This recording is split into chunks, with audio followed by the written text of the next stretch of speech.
Hello, everyone. Today is January 10th. Thank you guys for stopping by. This is Real Talk, Real Results SEO, how to rank number one on Google. Today is day three of our recordings, and if you guys are just tuning in now, I am currently working on our website.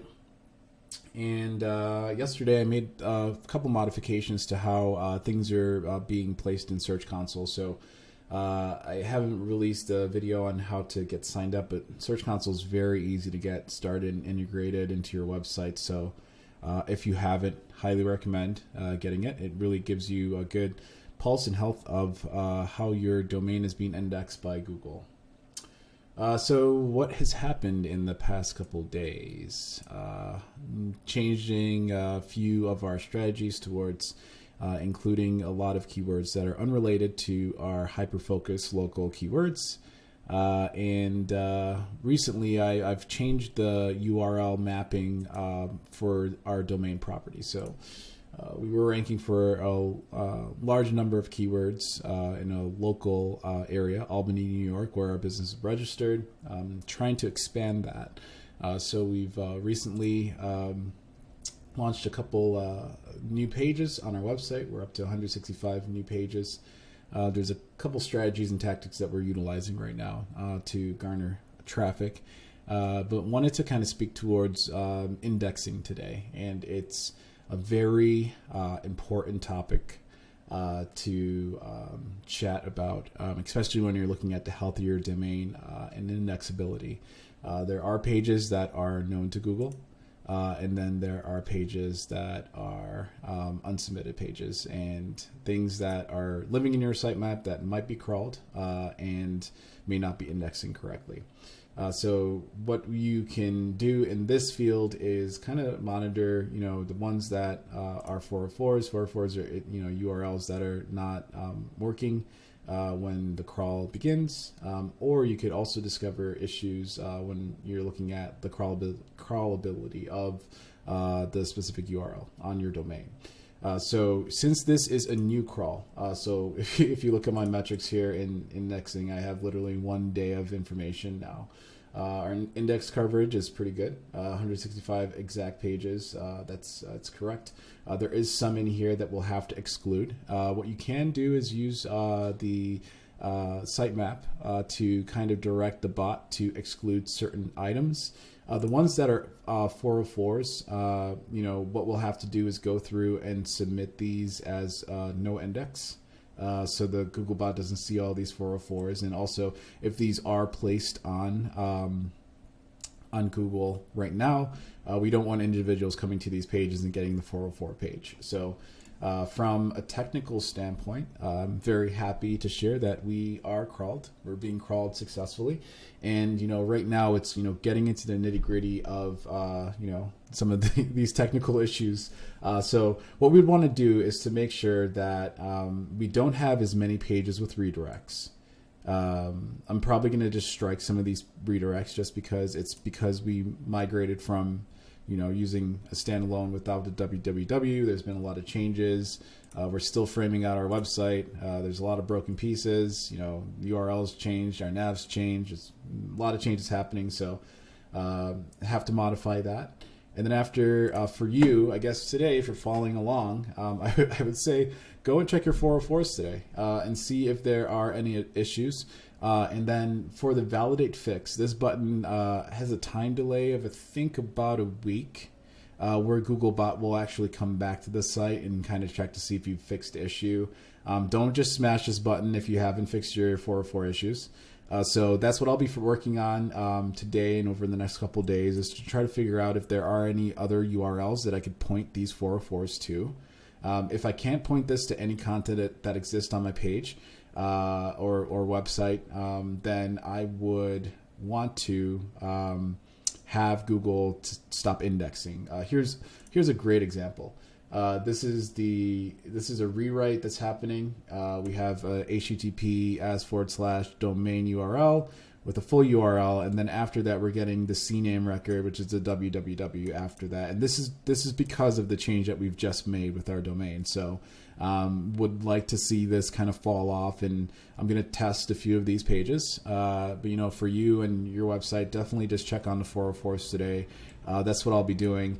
And the reason I'm kind of focusing on this, I'm thinking about the keywords that we are targeting, the local areas that we are targeting, just for some edification. Is called, this is a part of technical optimization. Technical SEO is essentially a scope of or a craft, I would say, of really understanding how the indexing is happening on the website, the criteria and the guidelines that Google wants us to adhere to, and essentially doing as much work as we can to get as close as we can to those ideal guidelines that Google shares. So from a technical standpoint, this week is probably going to be a lot of technical SEO. And one other thing to consider after you kind of go through your pages and kind of see, what you can fix today. I'm also looking at the core vital scores. These are not in yet just because I just modified this property, so it is going to take a little bit of time. But I have run the page speed insights to kind of figure out what else we need to address on our website. That's another discussion, another video. And then another thing, just to kind of leave you guys with something, is, if you are launching this and you just found these videos, you just signed up, one thing to keep an eye on are the queries that you are ranking for, right? So we have a glossary, a marketing and advertising glossary that we added to our website. Just because we do have clients that we on board that don't necessarily have a full understanding of exactly what we do. So what I wanted to do was make sure that we had a resource on our website for those individuals to be able to go and search and learn about marketing and advertising. That's the breadth of it. But in addition to that, on the other side, the competitive side and the traffic side, what I am trying to do is rank all of these URLs and pages in the marketing glossary for just domain traffic. It's more of an authoritative play for our domain.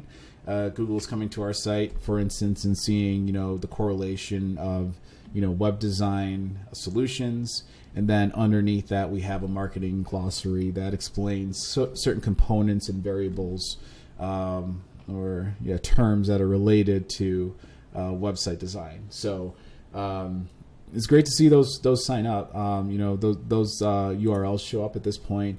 One thing that I am monitoring is just our daily impressions. Since I know where we are with the domain, I'm not really looking for a ton of impressions now. If we get back up to 500 impressions in the next couple of weeks, I'll be really happy about that. But right now I know that the structure of the website is not completely sound. But in the next couple videos, what I will be doing is sharing kind of my local SEO tactics to make sure that we are showing up in some of these areas that we are targeting. Right now, our overarching, or my overarching play is to rank at the New York State level. So that's an entire state that we are trying to rank for. There are sub areas and counties and cities and areas that we've identified as opportunities for us. So we are kind of operating some competitive analysis as well to kind of see which areas we could really dominate on and dominate in. And shortly after, I will kind of share a few of those tips and tricks for you guys to leverage as well. Keep an eye out. Our website is a work in progress, and I'm framing out a few variables and content right now to kind of build things out. We're considering a few other solutions to offer to our clients, and once the website kind of gets solidified, our path, our user journey gets kind of solidified, then we'll really start getting into really leveraging SEO to drive demand to the website. So yeah, just a quick update here. Sorry it ran a little longer than 5 minutes, but I hope you guys have a wonderful day. And if you need any help, please don't hesitate to reach out to us at hello@horizonmedia.com. And don't forget to subscribe and click that like button. Have a great day.